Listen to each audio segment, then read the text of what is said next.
O áudio que vocês vão ouvir agora é parte do podcast Xadrez Herbal.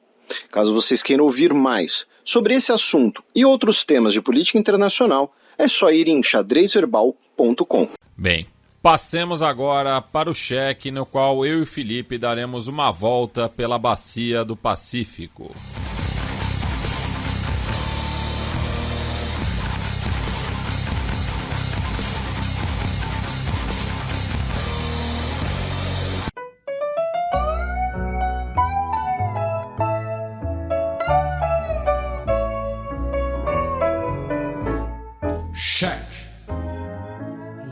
Cafillo, ¿dónde estaba cuando caíste en desgracia? El que siempre acompañaba tus momentos de viudez. Gustavo Petro é eleito presidente da Colômbia. Pois é, tivemos as eleições colombianas, segundo turno, no último dia 19 de junho. Infelizmente, como a gente não teve programa antes, a gente acabou ficando um pouco defasado nisso, de cobrir as pesquisas e tal. E o Gustavo Petro, de esquerda, né, do Pacto Histórico, venceu as eleições com 50,4% dos votos, enquanto o Rodolfo Fernandes, né, o populista do Partido Anticorrupção, ficou com 47,3% dos votos, uma diferença entre eles de cerca de 700 mil votos apenas. E aí teve até gente que brincou com a gente, falando, mas no programa vocês falaram que pelas pesquisas o Rodolfo Fernandes estava na frente. Sim, primeiro as pesquisas naquele momento. E segundo, e isso talvez seja o mais interessante, que a gente comentou, a esperança, digamos assim, do Gustavo Petro, e a gente falou isso no programa, era um aumento do comparecimento eleitoral, que existia espaço para aquilo, embora não fosse muito comum na Colômbia, né? Então, o número estava na média colombiana. E foi o que aconteceu. Nós tivemos um aumento de eleitores um aumento do comparecimento eleitoral entre um turno e outro, né? Um comparecimento ali de cerca de 4% a mais, o que, em números absolutos, né, vai significar mais ou menos 1 milhão de votos a mais, que é quase a margem que ele venceu, né? Um pouquinho mais que a margem que ele venceu. Então, esse número, o aumento do comparecimento eleitoral, certamente colaborou, né, para possibilitar a vitória do Gustavo Petro. E agora, né, passei pelos resultados, e agora os comentários eu vou deixar com o Matias, porque eu sei que você está muito mais antenado nisso do que eu. E é curioso observar, né, a distribuição desses votos, né, já que o Petro ele acaba ganhando nos departamentos das bordas, né, da Colômbia, das regiões costeiras e fronteiriças, à exceção dos departamentos fronteiriços com a Venezuela, né? Além, claro, do próprio distrito capital, Bogotá, da onde ele foi alcaide. Minha mãe me fez essa correção outro dia, que ela falou que eu fico falando alcalde porque eu estou mais acostumado, né, com ler em espanhol, já que em português esse termo acabou caindo em desuso, mas em português é alcaide, né, que é o prefeito, né? Enfim, é só a terminologia que eles utilizam na Colômbia, né? E no estrangeiro, chama a atenção de que o Hernández acabou ganhando em quase todos os países limítrofes à Colômbia, exceção feita ao Brasil, e teve uma votação bastante expressiva nos Estados Unidos, né? Então, nos consulados, o Hernández acabou vencendo muito por conta dos 104 mil votos que ele teve nos Estados Unidos, né? Lembrando que mais de 300 mil colombianos votaram no estrangeiro, né? O que representa mais ou menos 1/3 dos votantes, né? Muito mais do que o Brasil, como a gente já tinha destacado anteriormente. Mas o Petro acabou conquistando, além do Brasil, né, vitórias em outros países chaves, como Espanha, Austrália, Alemanha e França, né? Pensando aí aonde tem mais colombiano vivendo, né? E, enfim, muito se falou também de ser uma eleição histórica, né, por ter um candidato de esquerda vencedor, né, lembrando de todo o passado de violência no processo eleitoral na Colômbia, mas mesmo assim tivemos 2 assassinatos no departamento do Cauca, ali na costa do Pacífico, elevando, né, o número de 89 líderes sociais assassinados só no ano de 2022 e mais de 1.300 desde que foram assinados os acordos de paz ainda na gestão do Manuel Santos. E falando um pouco da recepção internacional, né, da eleição, né, aqui no Brasil, muitos dos nossos ouvintes devem ter visto, né, que o Bolsonaro, ele primeiro, né, demorou, né, a parabenizar o Gustavo Petro, depois né, disse que ele vai libertar todos os prisioneiros, que os colombianos já querem fugir da Colômbia, enfim. Mas, e também foi muito curioso aqui, né, que Gustavo Petro, ele foi, né, um militante de grupos armados na década de 80, a gente explicou isso aqui no programa, e vários veículos de comunicação, né, falavam, o ex-militante, ex-terrorista, ex-o que, sei lá o que, e aí ele respondeu no Twitter, né, mas eu sou economista, né. E aqui no Brasil teve um jornal que, inclusive, acha que o único grupo que existia ou existe na Colômbia são as Farc, né, dizendo que ex-integrante né, colocou o Petro como ex-integrante das Farc, mas o Petro não era das Farc, ele era de um grupo urbano. No caso, o Movimento 19 de Abril, e com muito menos alcance do que tanto as Farc quanto o ELN, né, mas que o grupo esse que se notabilizou, né, pelo furto da espada de Bolívar. E nessa de recepção internacional, talvez o mais interessante seja registrar que na terça-feira agora, dia 21, o Gustavo Petro já conversou com o Joe Biden, né, presidente dos Estados Unidos, e isso é interessante porque assim, a Colômbia é o maior parceiro regional dos Estados Unidos, muito investimento nas Forças Armadas colombianas, né, toda aquela questão de guerra ao terror, Plano Colômbia e tudo mais. Então, Joe Biden já conversou com o Gustavo Petro, disseram que foi um diálogo muito amigável, que conversaram sobre tráfico de drogas e crise climática, né, e querem uma relação muito justa para os dois povos, enfim, então já tivemos aí essa... não vou dizer normalização, porque não havia nada normal, né? Mas e hoje o Gustavo Petro se reuniu com o Iván Duque, né, o atual presidente colombiano, para iniciar o processo de transição. E daí é importante salientar também, Felipe, que os quadros, né, do Centro Democrático, né, que acaba sendo, né, o partido do uribismo, né, enfim, que governou a Colômbia durante bastante tempo, estão facilitando, né, essa transição. Justamente o próprio ex-presidente Álvaro Uribe declarou, né, que para defender a democracia é Mr. acatarla, né? Então Gustavo Petro é o presidente e que nos guia um sentimento de primeiro a Colômbia. Nicolás Maduro, ao parabenizar o Gustavo Petro, disse que conversaram sobre a disposição dos dois em restabelecer a normalidade nas fronteiras, né, na fronteira entre os dois povos. Né, lembrando que as fronteiras entre os dois países, né, estão, boa parte delas, fechadas, né, por conta de tensões recentes e né, fluxos migratórios e Farc e tudo mais. Falando em Farc, inclusive, um dos líderes de um dos grupos dissidentes das Farc, as Forças Armadas Colombianas anunciaram a morte dele, do Yohani Noscu, no dia 13 de junho, tá? Falando nisso.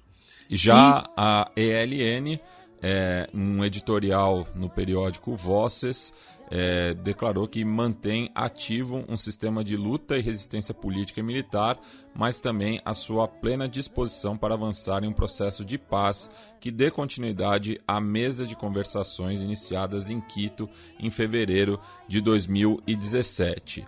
este governo deve encarar as mudanças para uma Colômbia em paz. Entre as mais urgentes estão a inclusão política e econômica, uma economia soberana sem depredação e uma nova doutrina de segurança e direitos humanos, né? Então mostra aí uma vontade, né, de ter um acordo de paz tal qual as Farc tiveram novamente, né, sob o governo de Juan Manuel Santos.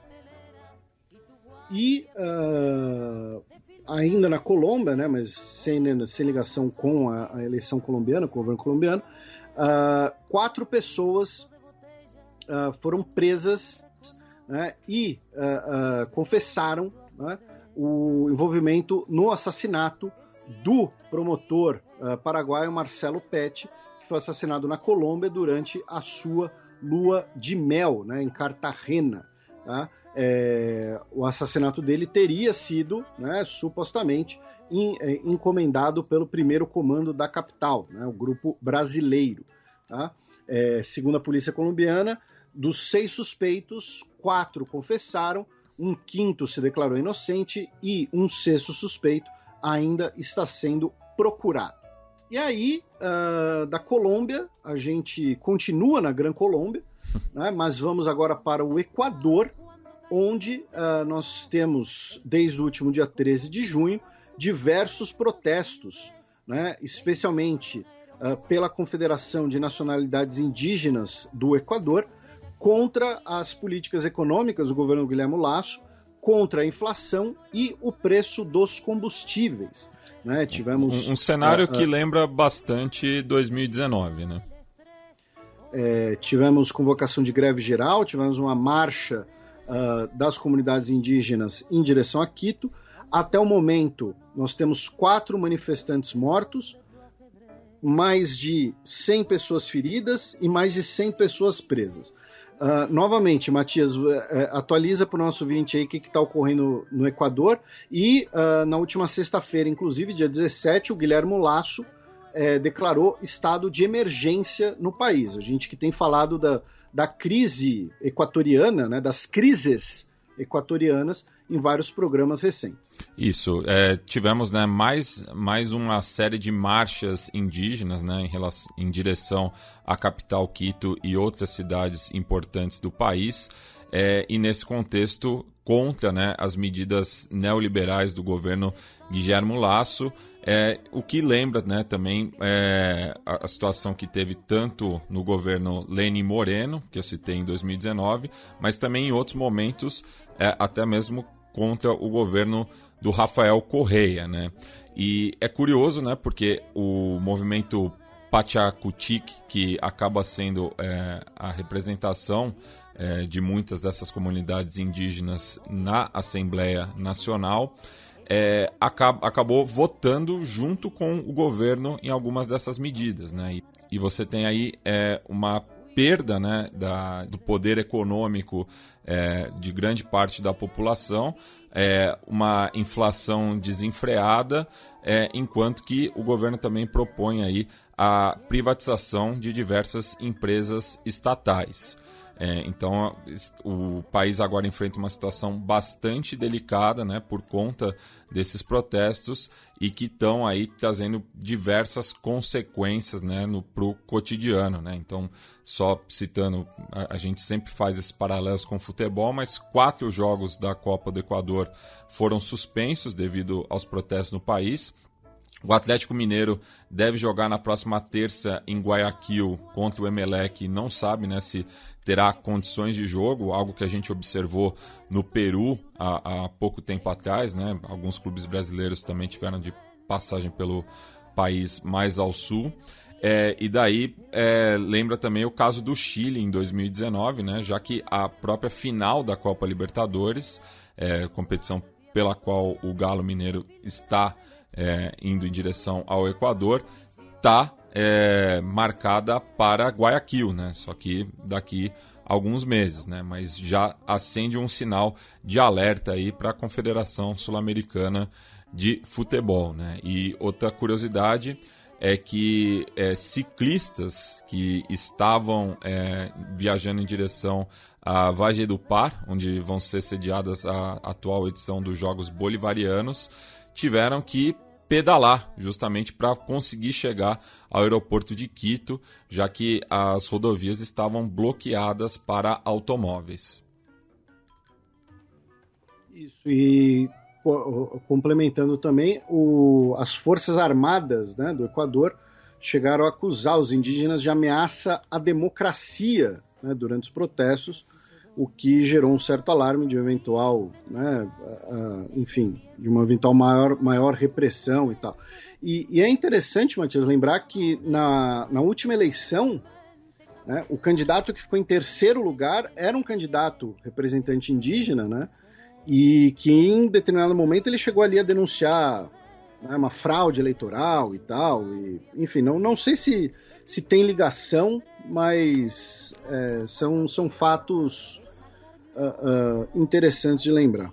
E o atual líder, né, do CONAI, o Leônidas Issa Salazar, chegou a ser detido, né, num desses protestos, mas como eu falei, né, existe aí um distanciamento, né, dos quadros legislativos do movimento Pachakutik e da CONAI. Bem, a gente sai dos domínios de Atahualpa, vamos para do seu irmão, Huáscar, já que no Peru tivemos confrontos entre mineradores ao sul do país, na zona andina, no qual acabaram falecendo 14 mineradores, né? Isso na região de Arequipa, notícia essa do começo do mês. Aí também tivemos, no último dia 17, sexta-feira, o Pedro Castillo, presidente do Peru, indo depor na Procuradoria peruana sobre uma investigação em um suposto esquema de corrupção envolvendo familiares do Pedro Castillo, do consórcio Puente Tarata 3. Ele caminhou do Palácio do Governo até o edifício da Procuradoria, uma distância de 8 quarteirões, enquanto cumprimentava pedestres, cumprimentava, enfim, as pessoas e tal. E a Procuradoria está apurando se um ex-ministro do Transporte, 6 parlamentares e 2 sobrinhos de Castillo integravam uma suposta rede criminosa para licitação de contratos de obras públicas. Ele disse que quer apenas esclarecer as especulações contra mim em um ato de transparência com a população e de colaboração com a justiça. E também no Peru tivemos o anúncio, né, ontem, da descoberta de um túmulo, né, de cerca de 500 anos de idade, que muito provavelmente contém os restos mortais de pessoas ali, de aristocratas, digamos, né, numa analogia, né, do antigo Império Incaico. Tá?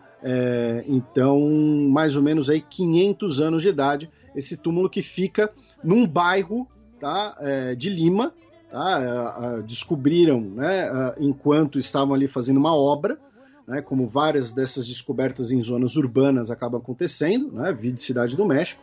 Então, essa outra notícia peruana. E você quer falar que existe destino. Pois é, muitos ouvintes marcaram a gente num tweet de um pesquisador canadense, o Mário Canseco, que achou, né, uma curiosidade, né, em relação à classificação da seleção peruana quando um governo Trudeau no Canadá tem maioria, né? Então isso aconteceu em 1970, 78, 82 e 2018, né? E a gente repercutiu aqui no programa recentemente, né, que o Trudeau perdeu a maioria e a seleção peruana acabou sendo eliminada na repescagem contra a Austrália. Então não vai disputar a fase final da Copa do Mundo no final do ano no Catar. Do Peru, nós vamos para o Chile, né, com 2 notícias. A primeira delas é que o Gabriel Boric ele se encontrou com o primeiro-ministro do Canadá, o Justin Trudeau, em Ottawa, né? O Gabriel Boric, ele foi para os Estados Unidos, para a Cúpula das Américas, a gente vai falar um pouquinho mais daqui a pouco, e depois ele esticou a visita até o Canadá, já que o Canadá é um grande player econômico na indústria mineradora do Chile, né? Cerca de 10% da indústria mineradora chilena tem investimentos canadenses, tá? Só perde para os Estados Unidos, né? São, no total, segundo um levantamento aqui feito pela CTV News do Canadá, mais ou menos 21 bilhões de dólares de dinheiro canadense na indústria de mineração chilena. Tá? E os dois líderes conversaram sobre proteção ambiental, conversaram sobre a nova Constituição chilena, né, que vai ser votada em setembro, né, pela população, e que, inclusive, a nova Constituição tem uma cláusula, né, que vai exigir que empresas mineradoras compensem danos ambientais, né? Então, conversaram sobre temas ambientais, temas econômicos, ali conversaram também sobre temas nerds, né, já que os dois gostam ali, né, de colocar essa imagem popular, né? Então o Trudeau tinha lá a meia do Chewbacca, o Boric adora Pokémon, então conversaram sobre isso.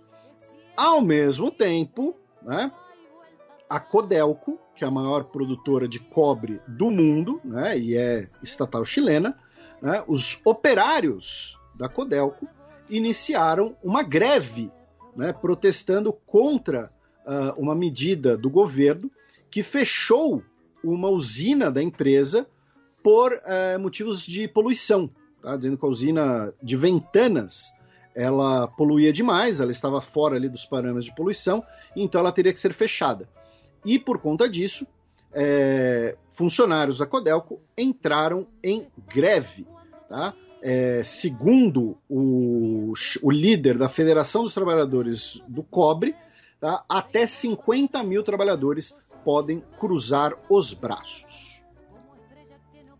Aí começamos a nossa travessia pacífica, né? Começando por Kiribati, já que o governo declarou um estado de emergência por todo o país devido à seca que está assolando o arquipélago, né? E também o aumento na salinidade na água, tá? Já que, como está chovendo pouco, enfim, não sei explicar direito as questões ambientais, questões de leis da física, né? Só sei que a água evapora, né? Mas então teve um aumento na salinidade na água e por isso o governo de Kiribati declarou emergência. Já em Tonga, o ministro da Agricultura, Alimentos e Florestas do país, o Viliame Manopangai Engano, ele faleceu num hospital em Auckland, na Nova Zelândia, onde ele estava fazendo um tratamento. Tá? Não foram detalhados quais, eventualmente, os problemas de saúde que ele sofria. O fato é que o ministro de Tonga faleceu na Nova Zelândia.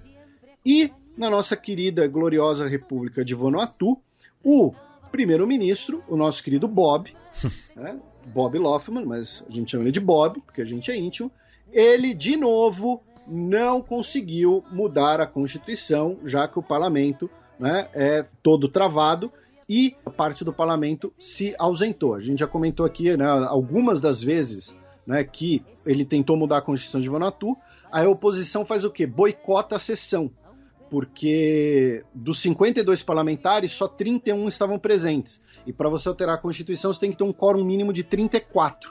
Tá? Então, não é a primeira vez que isso acontece, a gente já mencionou isso antes, e o Matias, né, nos lembrou aqui de colocar a notícia da RNZ no nosso roteiro. Inclusive, as medidas propostas dizem respeito ao próprio parlamento, né? Inclusive, o tempo de mandato e o crescimento de 1/3, né, de parlamentares, além da mudança da definição de cidadania de Vanuatu. A gente, inclusive, gostaria de saber mais sobre isso. A gente já falou aqui que nós somos os maiores cabos turísticos de Vanuatu, Vanuatu. O governo de Vanuatu tem que levar a gente para lá para gravar um Fronteiras in loco, né? Tá certo que depois daquela entrevista com o Paulo, com o pai do Gabriel, né? Porque assim, é 2 dias de viagem. Né? 2 dias de viagem para ir, mas 2 dias para voltar, né? Mas eu topo. Assim, não dá para fazer um bate-volta, né? Tem que ficar um tempo. Tem que ser planejado, ficar um tempo, tá? Não é que nem ir pro Rio de Janeiro, né? Ir pra Baixada Santista. Mas aí, eu e o Felipe estamos loucos para conhecer Port Vila. Na Nova Zelândia, né? Passamos agora, né, para a Nova Zelândia, já que a Jacinda ela recebeu, né, o novo líder do governo australiano, o Anthony Albanese, na semana retrasada. Comentaram ali sobre a bolha de viagem entre os dois países, comentaram ali sobre, enfim, relações comerciais e também sobre relações com os outros países do Pacífico. Inclusive, a ministra de Relações Exteriores da Nova Zelândia recebeu o seu homólogo das Ilhas Salomão, né, para discutir uma cooperação de defesa. Né? As Ilhas Salomão, que recentemente assinou aquele pacto de defesa com a China, que a gente comentou bastante aqui. Na Austrália, o Anthony Albanese continua ali fazendo o seu tour de apresentação, né, pela região. Foi até o Timor-Leste, né? Lembrando que o Timor-Leste e a Austrália têm uma divergência fronteiriça numa região marítima muito provavelmente rica em petróleo e gás natural.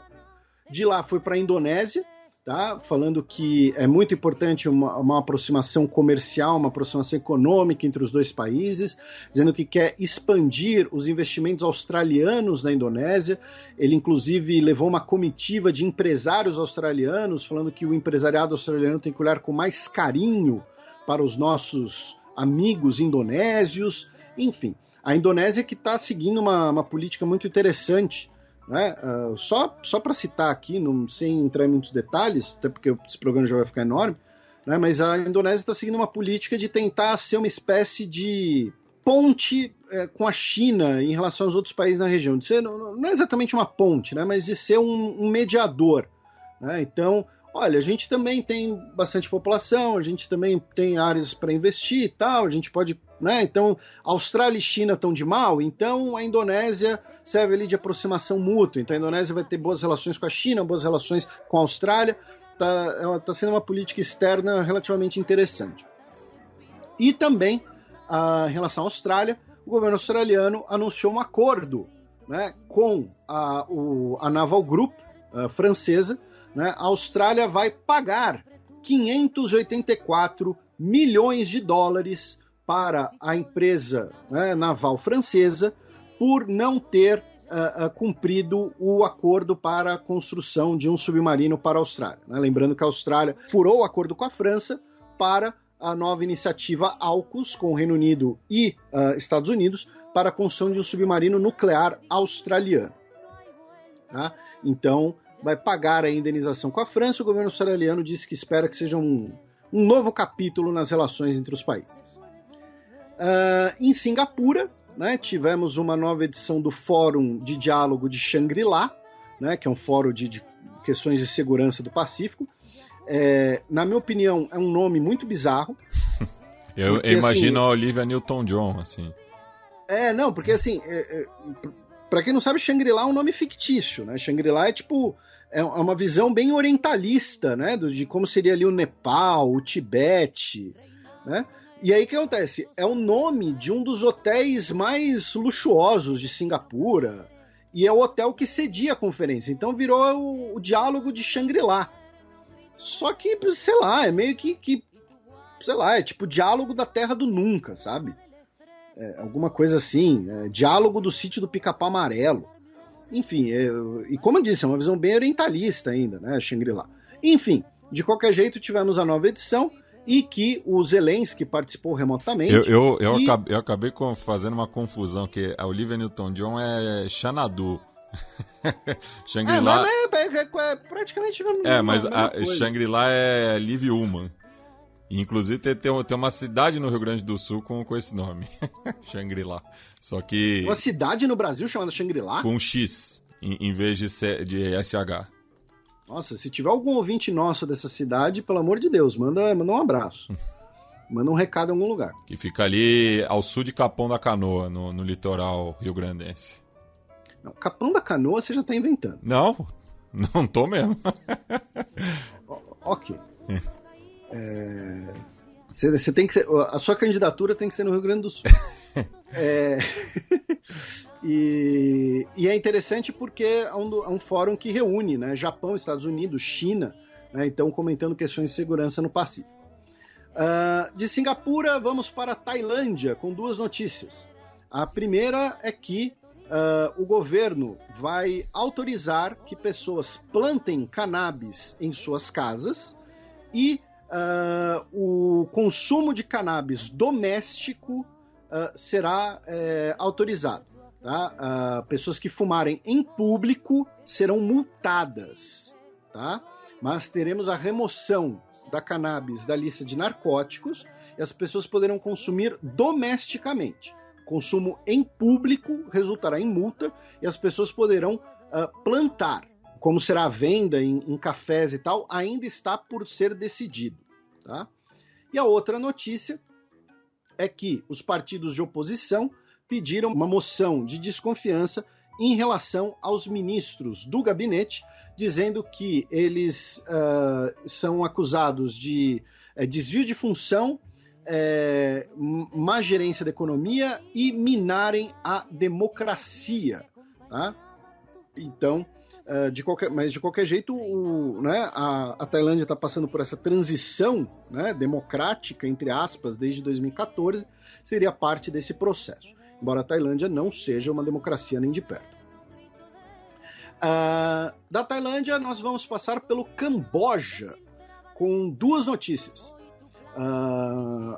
Uma delas é que o governo do Camboja e o governo chinês já haviam assinado um acordo, né, de cooperação marítima. E como parte ali daquele projeto, né, do colar de pérolas, né, de que são aquela série de bases navais que ligariam a China até o Djibouti, passando então por Camboja, Sri Lanka, Mianmar, Paquistão, né, o colar de pérolas. E agora foram publicadas imagens mostrando militares chineses e maquinário, provavelmente de origem chinesa, ampliando e construindo, né, a base naval de Ream, que fica bem perto da fronteira ali com o Vietnã, e então isso gerando preocupações, né, de que seria uma base militar para ser operada pela China. Repito, a cooperação entre China e Camboja já havia sido anunciada, faz parte de uma estratégia ainda maior chinesa, a estratégia do colar de pérolas. A gente fez um programa muito tempo atrás explicando sobre isso. Agora, a questão é que teria uma área da base, ou então instalações construídas para uso chinês. Não é então apenas o navio chinês vai poder parar aqui. Não, vai ter uma instalação permanente chinesa, o que gera preocupações nos Estados Unidos e na Austrália. A Austrália que também comentou, né, expressou a sua preocupação.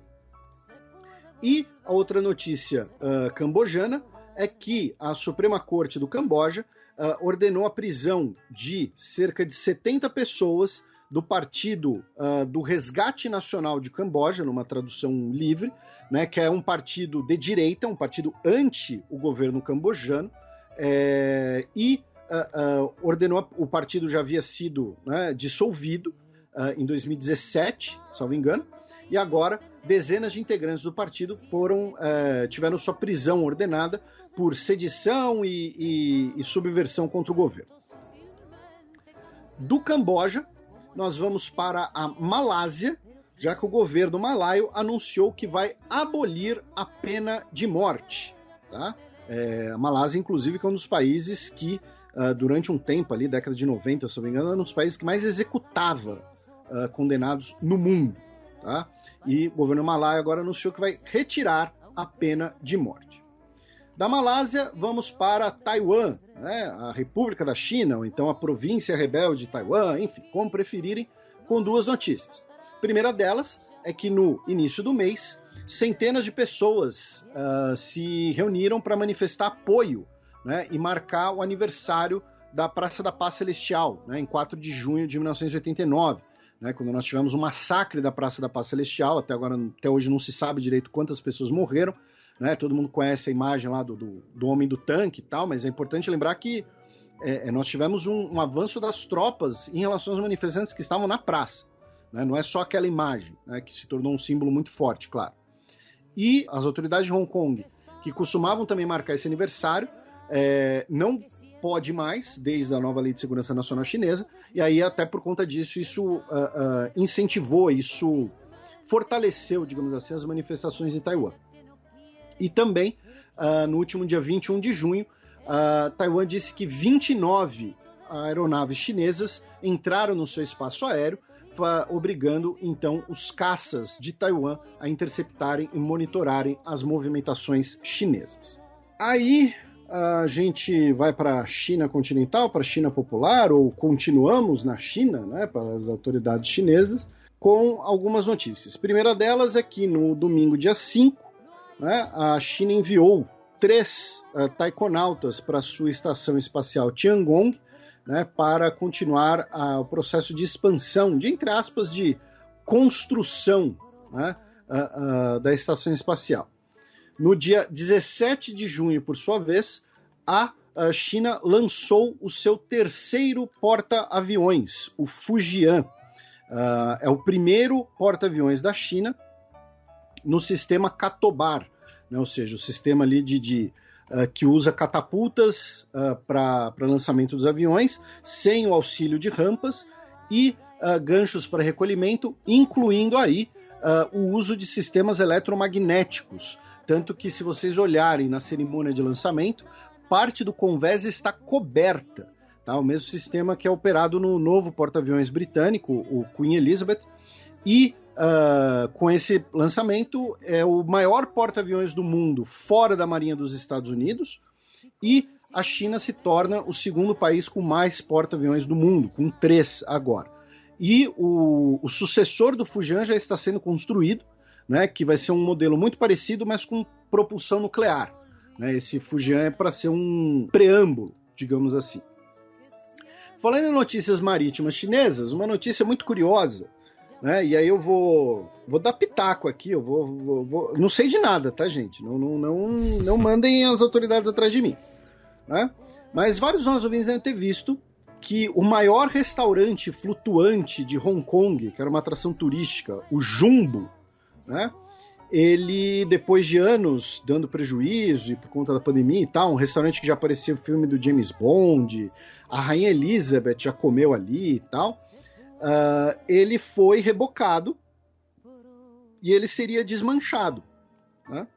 E ele estava sendo rebocado no Mar do Sul da China para um local não discriminado e naufragou misteriosamente num lugar sem muitas possibilidades de resgate, com grande profundidade, e ninguém ficou ferido. Aí são 2 empresas envolvidas, né? Uma empresa ali que foi fundada por um cara ali que era da área dos cassinos de Hong Kong, né? A outra empresa que seria ali a operadora do restaurante e tal.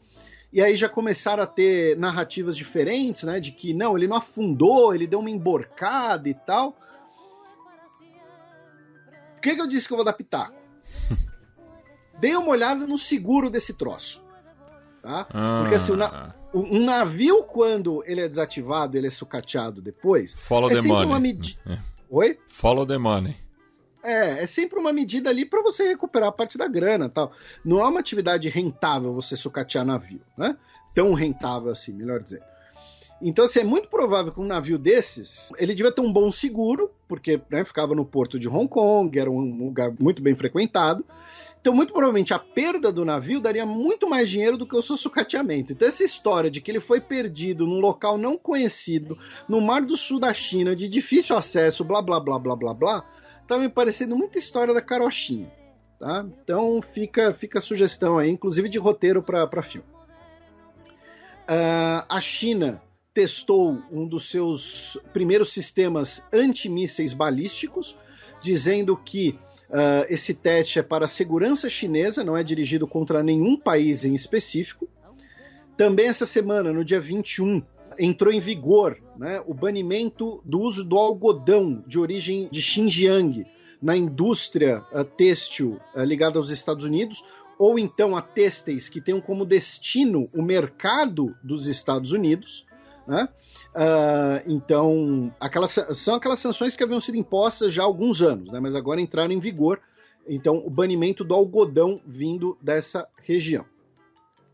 A China, né, o sul da China, sofreu as maiores chuvas registradas desde 1961. Centenas de pessoas ficaram desabrigadas, tiveram que ser deslocadas, tiveram que ser transferidas de suas casas por conta das cheias dos rios, inclusive, infelizmente.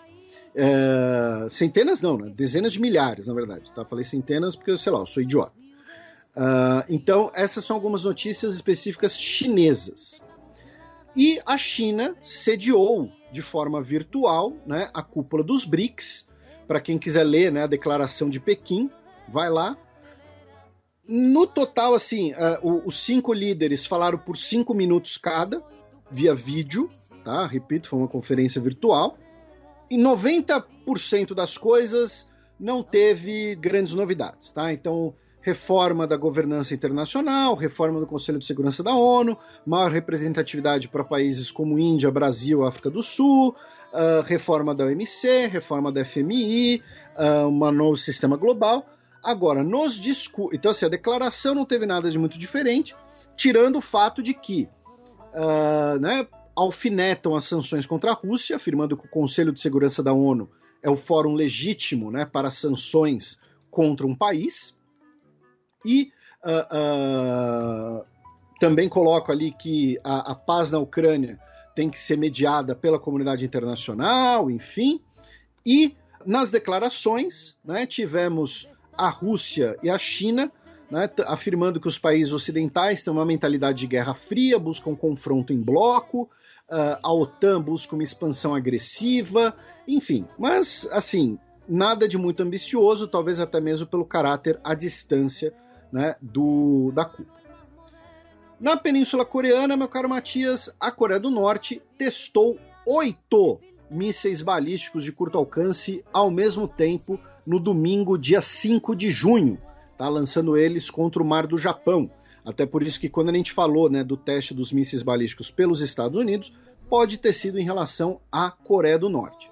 Também tivemos lançamento de mísseis, de sistemas de mísseis antimísseis pelos Estados Unidos e pela Coreia do Sul, e também exercícios aéreos conjuntos entre os dois países. Tá?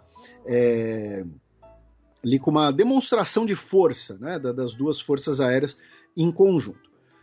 Aí, isso falando em ordem cronológica, tá, gente? Vocês vão ver que eu vou ficar alternando entre as duas Coreias.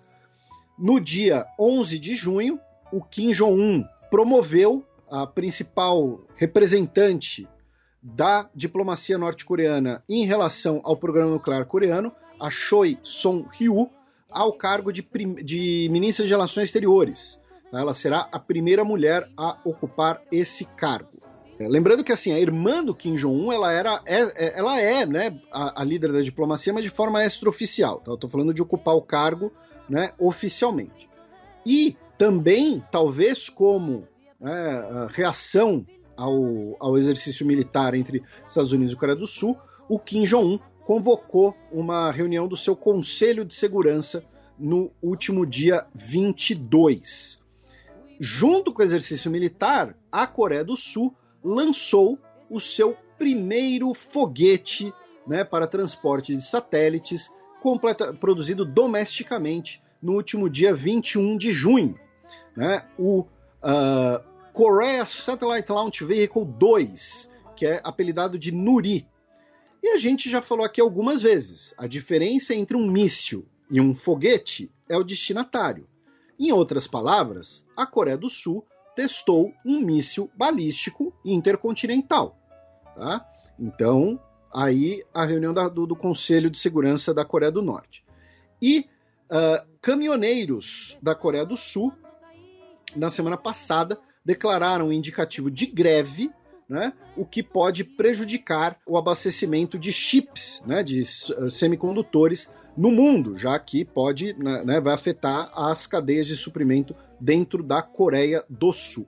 Da Península Coreana, nós vamos para o Japão, meu caro Matias, já que o governo japonês anunciou que vai comparecer na cúpula da OTAN, né, em Madrid, agora nos dias 28 a 30 de junho. Será a primeira vez que o Japão vai participar, né, o primeiro-ministro japonês, melhor dizendo, vai participar da cúpula da OTAN, né, certamente por conta da questão relações com a Ucrânia. Outras duas notícias japonesas ligadas agora ao judiciário japonês. A primeira delas é que uma corte em Osaka, um tribunal em Osaka, no último dia 20 de junho, rejeitou um processo movido por 3 casais LGBT que afirmavam que a proibição do casamento de pessoas do mesmo sexo no Japão seria inconstitucional. E o Tribunal de Osaka afirmou que a proibição, né, do casamento de entre pessoas do mesmo sexo não é inconstitucional, segue sim os princípios da Constituição japonesa. Tá? E a outra notícia é que a Suprema Corte japonesa, no dia 17, afirmou que o Estado japonês não pode ser responsabilizado a indenizar pessoas que tiveram suas vidas afetadas pelo desastre nuclear de Fukushima, afirmando que foi um incidente causado pela natureza, né? Já que começou com um terremoto, aí do terremoto nós tivemos, né, o tsunami, então o Estado não pode ser responsabilizado a indenizar as pessoas. Mas aí nós vamos para o Canadá. A gente cruza ali o Estreito de Bering, pula o Alasca. A gente sempre ignora o Alasca no nosso giro, mas enfim, vamos para o Canadá com duas notícias. Uma delas, né, foi anunciado no último dia 21, que o Canadá vai sediar a Cúpula das Nações Unidas sobre Biodiversidade, que seria realizada na China, né, originalmente. A China abriu mão de sediar, né, o evento devido à sua política de Covid-0. Tá? A China também abriu mão de sediar a Copa Asiática de Futebol de 2023. Tá? Então, a Cúpula das Nações Unidas de Biodiversidade vai ser realizada em dezembro em Montreal, tá? Que é onde fica o secretariado da organização, enfim, para a biodiversidade. E a outra notícia que também muitos dos nossos ouvintes nos enviaram é que a Dinamarca e o Canadá assinaram, né, um acordo formalizando as suas fronteiras. Né? Formalizando por quê? Porque existia uma pendência fronteiriça simbólica, né, entre os dois países na ilha de Hans. E se os nossos ouvintes jogarem Ilha de Hans no Google Imagens, vocês vão ver que, assim, que é um rochedo no meio do praticamente nada. Tá? E aí a Dinamarca falava, não, essa rocha aqui é nossa. O Canadá falava, não, essa rocha é nossa. E o que acontece? Como é uma rocha que fica no meio de um estreito, ainda por cima, não é nenhuma daquelas rochas que vai aumentar a zona econômica exclusiva, que representa vantagens econômicas, como, por exemplo, né, os rochedos que o Brasil ocupa no Atlântico. Né? Então, era uma disputa fronteiriça congelada que não levava a nada, que nem a ilha, né, ilha fluvial ali na fronteira entre Brasil e Uruguai, que não é de ninguém também. E aí existia ali uma brincadeira, né, da chamada Guerra do Uísque, né, que era assim, as autoridades canadenses, quando algum navio canadense estivesse ali na região, eles ancoravam, hasteavam a bandeira do Canadá e deixavam uma garrafa de uísque canadense. Né? Aí quando passava um navio dinamarquês, eles hasteavam a bandeira dinamarquesa e botavam uma garrafa de schnapps dinamarquesa. Né? E levava a garrafa de uísque embora.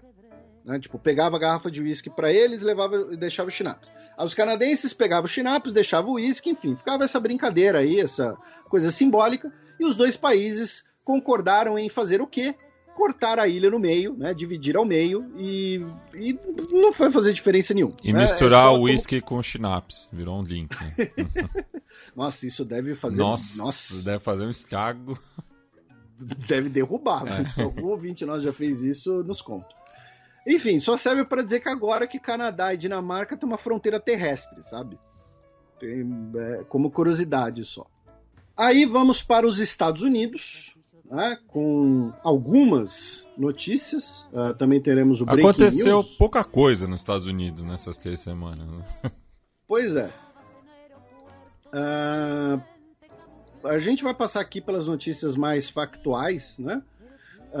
Mas começando no último dia 6 de junho, né, o líder dos Proud Boys, né, o Henry Tarrio, ele foi formalmente acusado de conspiração sediciosa, né, por conta do ataque ao Capitólio no dia 6 de janeiro. Tá? Outros 4 integrantes do grupo também foram acusados. Uma mulher nascida no Kansas confessou ter feito parte de um batalhão feminino do Daesh, né, na Síria e também admitiu ter treinado cerca de 100 integrantes, né, do grupo. Ela pode pegar 20 anos de cana, tá? 20 anos de prisão. Ela está sendo julgada na Virgínia. Também nos Estados Unidos, nós tivemos, na sexta-feira, dia 3, aí eu não lembro se a gente comentou ou não no programa, um juiz, né, no estado do Wisconsin foi assassinado, um juiz aposentado, e também, aí no dia 8, na quarta-feira, um homem foi preso por supostamente planejar matar o juiz Brett Kavanaugh, da Suprema Corte dos Estados Unidos. Tá? O homem foi identificado como Nicholas Hosky, de 26 anos de idade, e ele estava perto da casa do juiz. No dia 10 de junho, um avião dos fuzileiros navais americanos, né, um V-22 Osprey, né, que é um avião /helicóptero, né, ele tem hélices basculantes, caiu e os 5 ocupantes morreram. Em relação ao 6 de junho, né, está rolando a comissão parlamentar, né, especial que investiga os episódios, e os trabalhos começaram, né, com o presidente da comissão, o democrata Benny Thompson, e a vice-presidente da comissão, a republicana Liz Cheney, que é rival do Donald Trump, né, e filha do Dick Cheney. Isso. Ex-vice-presidente do George W. Bush. E ambos iniciaram os trabalhos dizendo que a violência no dia 6 de junho não ocorreu de maneira acidental, não foi um acidente, e a Liz Cheney disse que Trump acendeu a chama do ataque à nossa democracia. Tá? O Trump, por sua vez... E o Benny Thompson declarou que foi uma tentativa de golpe. Usou esses termos. E assim, as audiências ainda estão rolando, né? Então a gente provavelmente vai falar mais disso no programa que vem. E o Donald Trump, né, assim, não tem como não achar que ele é um megalômano, né?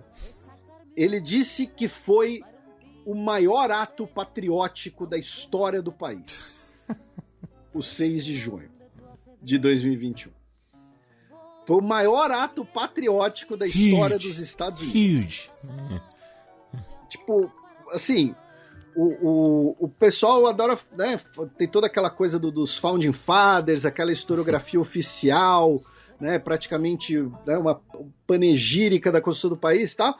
Então, assim, o cara pegou, sei lá, George Washington, Thomas Jefferson, pegou todos lá os Founding Fathers, Alexander Hamilton, e botou embaixo dos Proud Boys e dos Oath Takers, dos Oath Keepers, sabe?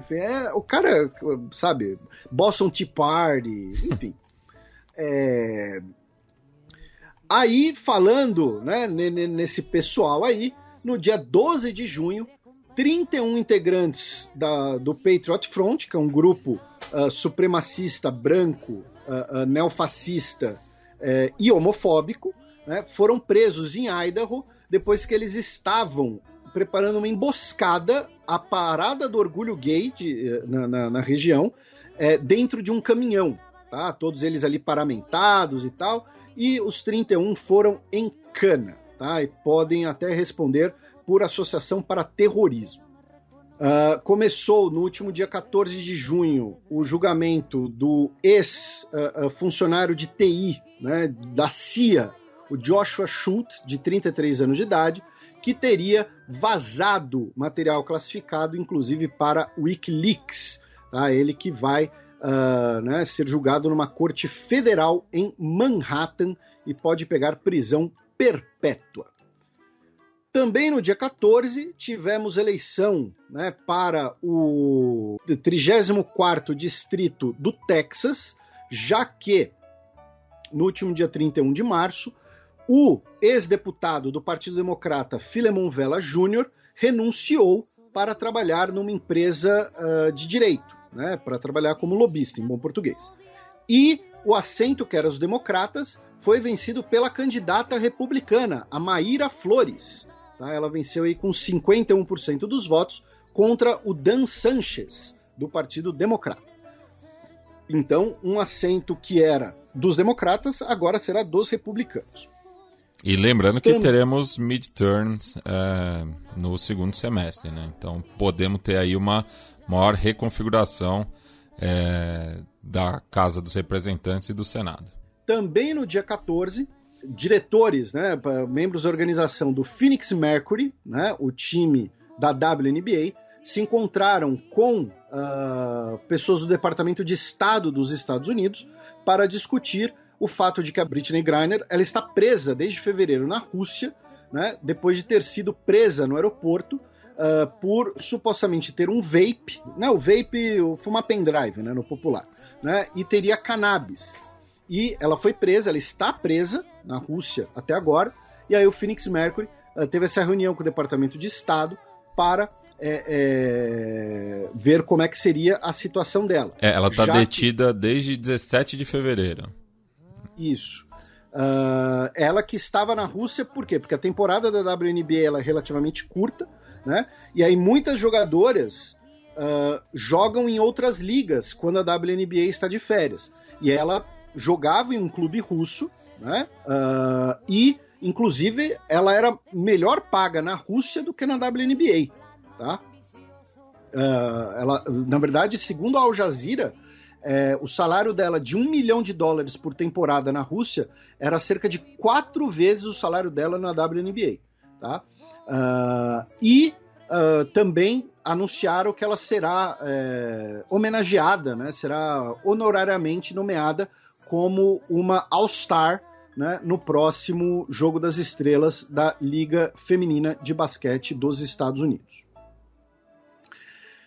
Em relação também à política externa dos Estados Unidos, também no último dia 14, a Casa Branca confirmou que o Joe Biden realizará a sua primeira visita ao Oriente Médio em julho, incluindo uma visita, né, a Israel, a Palestina e a Arábia Saudita, onde ele vai se encontrar com quem? Com Mohammed bin Salman. Ele que na campanha eleitoral disse que, né, precisava transformar a Arábia Saudita num pária, né, falou muito do Khashoggi, direitos humanos e tal, mas amigo, o dólar ele fala muito alto. E o petróleo... Petróleo, dólar, a indústria armamentista, né? Então, vai visitar a Arábia Saudita sim, vai se encontrar com o MBS, né? Vão trocar muita ideia, vão posar para foto que nem best friends e tal. Então, ficaremos de olho aí. O Fed, né, o Banco Central dos Estados Unidos, na penúltima quarta-feira, dia 15, aumentou a taxa de juros, né, do país novamente, em 0,75 ponto percentual, o maior aumento desde 1994, né, o maior aumento de uma tacada só. Tá? Então, devido especialmente à questão da inflação nos Estados Unidos. Na sexta-feira, dia 17, o porta-voz do Departamento de Estado dos Estados Unidos, Ned Price, pediu que o Brasil preste contas e colabore e faça todos os esforços para a justiça para solucionar o desaparecimento e assassinato do indigenista Bruno Araújo Pereira e do jornalista britânico Don Phillips, né, no Vale do Javari, no Amazonas. Né? Segundo o porta-voz, estamos falando do porta-voz do Departamento de Estado dos Estados Unidos, tá, gente? Ele disse que eles foram assassinados por apoiar a conservação da floresta e dos povos nativos. Tá? Então pediram aí, né, colaboração do governo brasileiro. Vamos ver se isso vai resultar em alguma pressão de fato, alguma coisa assim. E todo mundo acompanha essas notícias bastante tristes, né, nos últimas semanas. No último dia 18, no sábado, em Maryland, os funcionários de uma loja da Apple criaram o primeiro sindicato, né, de trabalhadores das lojas da Apple, né, do país. Tá, dos 110 funcionários que participaram da Assembleia, 65 votaram a favor da sindicalização, né, de criação do sindicato. E, finalmente, uma notícia de hoje, tá, dia 24 de junho, a Comissão de Relações Exteriores do Senado não aprovou a nomeação da Elizabeth Begley para ser embaixadora dos Estados Unidos no Brasil. A votação terminou empatada em 11-11, tá? Os documentos da votação ainda não foram publicados. Ela ainda pode ser votada pelo plenário, tá? Porém, o fato da comissão não ter aprovado o nome dela, costuma ser tido como um mau sinal, então é possível que esse processo, né, sofra algum revés. E os membros da comissão votaram de acordo com o partido. Os 11 democratas votaram a favor e os 11 republicanos votaram contra, segundo a matéria da Folha de São Paulo, assinada pelo Rafael Balago e pelo Ricardo Della Coleta. Aí, a gente não vai sair dos Estados Unidos, a gente vai continuar nos Estados Unidos, mas um recorte das armas, né? A gente vai falar nessas últimas semanas sobre questões da posse de armas nos Estados Unidos. Por quê? Né? Para começo de conversa, último dia 5 de junho, tivemos o quê? Mais um episódio de tiroteio em massa, tá? 3 pessoas mortas, 14 pessoas feridas. Isso no Tennessee. Aí, depois, nós tivemos, na Filadélfia, um tiroteio entre 2 homens, um começou a atirar no outro, e 3 pessoas morreram, 11 pessoas ficaram feridas. E também, em Michigan, outras 3 pessoas ficaram feridas, outras 3 pessoas morreram e 2 pessoas ficaram feridas.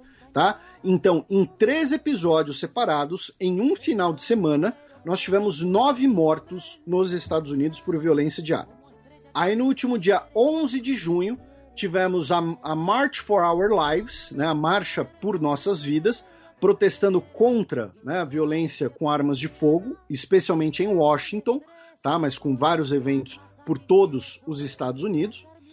Na terça-feira, dia 21, anunciaram que a escola em Uvalde, né, no Texas, onde nós tivemos o massacre de 21 pessoas, né, ela será demolida, tá, o anúncio foi feito pelo prefeito Don McCauley, e o chefe da polícia de Uvalde foi afastado em meio à investigação sobre a resposta ou não da polícia. Durante esse processo, os senadores, tá, dos Estados Unidos chegaram a um acordo que foi aprovado, tá, nessa sexta-feira, hoje, dia 24, eu daria até para colocar como um triple breaking news, né, hoje foi aprovado na Câmara, ontem foi aprovado no Senado, ontem dia 23, hoje foi aprovado na Câmara por 234 votos a 193, no Senado passou por 65 a 33, ou seja, diversos republicanos votaram a favor.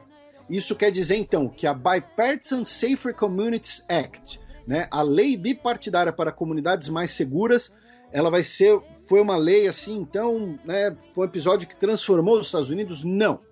Porque é um pacote muito menos rigoroso do que foi o apresentado inicialmente. Então, assim, em linhas gerais, pessoas de menos de 21 anos para comprar armas terão um background check mais extenso.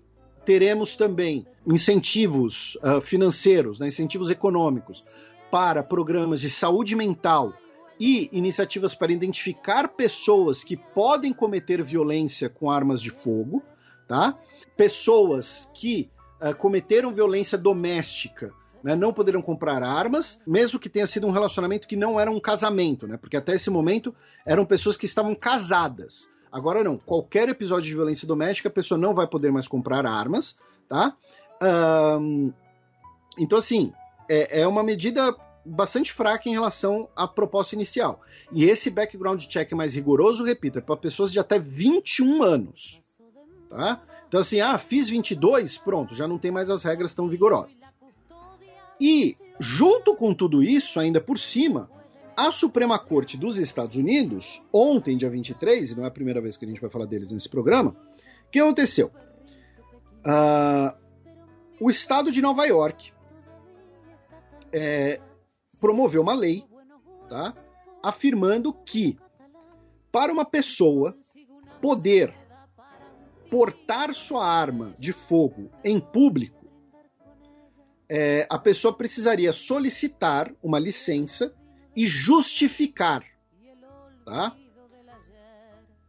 Entidades como a NRA, né, entraram na Suprema Corte afirmando que isso era inconstitucional.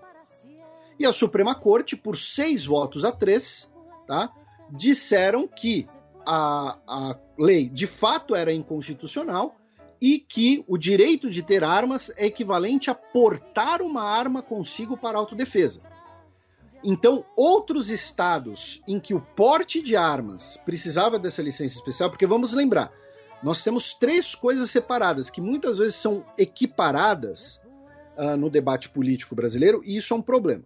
Você tem a posse de armas, você tem o porte de armas e você tem o porte ostensivo de armas. Tá? Então a posse de armas eu tenho uma arma na minha casa para autodefesa, por exemplo, ou tenho uma arma de caça. O porte de armas ele vai ser regularizado. Então eu posso sair com minha arma na rua, com minha arma na cintura. Se eu estou indo caçar, como eu devo carregar o armamento? Ele tem que estar desmontado? Ele tem que estar no porta-malas do carro? Enfim. E o porte ostensivo, que no inglês é chamado do open carry, se eu porto minha arma, eu posso ostentar a minha arma, ou seja, eu posso carregar ela, por exemplo, na cintura, fora do paletó, por fora da camisa. E sempre lembrando, isso varia de estado para estado, né? Isso, varia de estado de estado para estado, varia de país para país. Então, estados nos Estados Unidos que não permitiam, que solicitavam autorização para o porte de armas, como Havaí, Califórnia e Nova Jersey, muito provavelmente essas leis também vão ser declaradas inconstitucionais pelo precedente jurídico criado na Suprema Corte. Né? Então, sobre armas, né, esse é o nosso pequeno giro. Ainda nos Estados Unidos, né, nós tivemos a Cúpula das Américas, né, que foi realizada em Los Angeles, sediada pelo Biden. Né? O Manuel López Obrador, presidente mexicano, cumpriu sua promessa e não esteve presente, né, protestando contra o fato de Cuba, Nicarágua e Venezuela não terem sido convidadas. O Maduro, como a gente viu lá na coluna aberta, né, ele aproveitou a ausência e viajou pelo Oriente Médio, né, visitou Turquia, visitou Irã. Na Cúpula das Américas, tivemos o Biden falando da importância de defender a democracia, que a democracia está no ataque no mundo todo, né, enfim, mas assim, não produziu nada de demais. Né? Essas cúpulas, a gente já explicou aqui algumas vezes, elas normalmente são mais interessantes por permitirem encontros bilaterais. Então, o Gabriel Boric se encontrou com o Joe Biden, também se encontrou com empresários nos Estados Unidos, investidores. Ele, inclusive, né, você trouxe a notícia de que ele criticou tanto Cuba quanto Venezuela durante a Cúpula das Américas. Isso, né? E daí até no roteiro coloquei, né, perto de uma coluna, né, sobre pragmatismo político, e nesse caso o Boric foi contra a sua base eleitoral, né, boa parte da sua base eleitoral, mas pensando justamente em uma aproximação com o governo Biden, né?